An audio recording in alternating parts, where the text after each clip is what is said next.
Hi guys, it's Matt at WKD. I'm here with Reggie and we're about to do another training lesson on play, but this time we're going to have a look at tug of war. Having a dog that plays tug of war is great. It's the only game that a dog can really play with you where you have to be involved. With a ball, a dog can knock it around and they can chase after it themselves. But with tug of war, if you're not actively engaging with the dog, then the dog doesn't get any enjoyment from it. Later on down the line, you can use tug of war to reward heel work, retrieve, recall, and all sorts of different exercises that you're going to want your dog to perform. So getting a dog that can play tug of war well and it really enjoys the game is a really important thing to do. I've got a little piece of rope and I'm just going to tie a little knot in it. It doesn't really matter what you're playing with, but it wants to be something that you can grab hold of easily when the dog's got hold of it.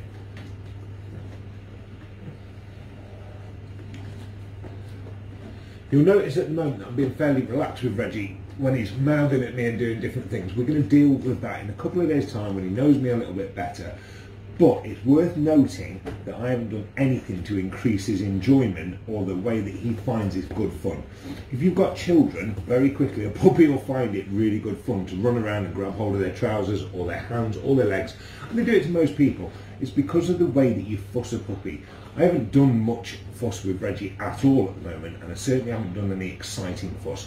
Now this hurts, but I'm just ignoring it. Most people would be pulling their hands away. Because I'm ignoring it means he's not really getting a massive amount of enjoyment out of it, or certainly not as much as if I was screaming and running away from him. So I've got my little piece of rope and I'm just going to get Reggie interested in it, and I'm going to throw it away as if we were playing retrieve. When he comes back, I'm going to take hold of it very gently, put a bit of tension on, and each and every time he pulls back to take it from me, I'm going to let him win. Most people ruin their dog's desire for tug of war by playing too rough and they drag the dog's head around. Whenever you're doing this, you want the movements to be in a straight line away from the dog's body. If you can keep it parallel to the dog's spine, then it's really easy on the dog and it's not putting too much pressure on it. So I'm going to put tension on, he pulls, I let him win, let him have it for a minute. When he comes back to me, I'll give him a fuss so he knows it's okay to come back to me with a toy. And then gently, I'm going to take it again, put a bit of pressure on, and when he pulls, I'm going to let him keep it. The more and more you do this, the more the puppy's going to enjoy playing tug of war. What most people are worried about is creating a dog that's dominant because they've heard that letting a dog win tug of war creates problems. It's the biggest load of rubbish ever, and we can approach that proactively anyway as the puppy gets older. So for the moment, all I want to do is let Reggie win, think he's strong, build his confidence, and increase his desire to play tug of war with me and come straight back to me with the toy. I'm going to do a little bit more so you can see exactly what's going on, and then I want you to have a go at it with your puppy. Once you've got this game going, what you can do is start to add the retrieve into it. So sometimes you take it off the pup and throw it away, and then when it comes back to you, you have a little game of tug of war. When it wins, you let it keep it. Give it a fuss, take it off the puppy, throw it, comes back, a little game of tug of war, and it becomes a real nice way for the puppy to engage in both types of games that we want him to play. The more that I can make him comfortable with the toy in his mouth while he's with me, the less likely he is to want to keep hold of a toy and keep it away from me. It's no fun having a dog that takes a toy and runs off and you spend the next 30 minutes trying to catch it.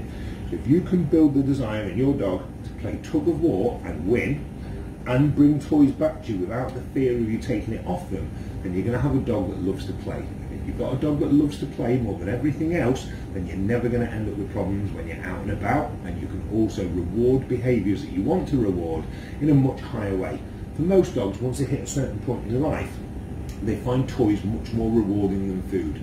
And that's because as a dog gets older, its hunt drive starts to increase.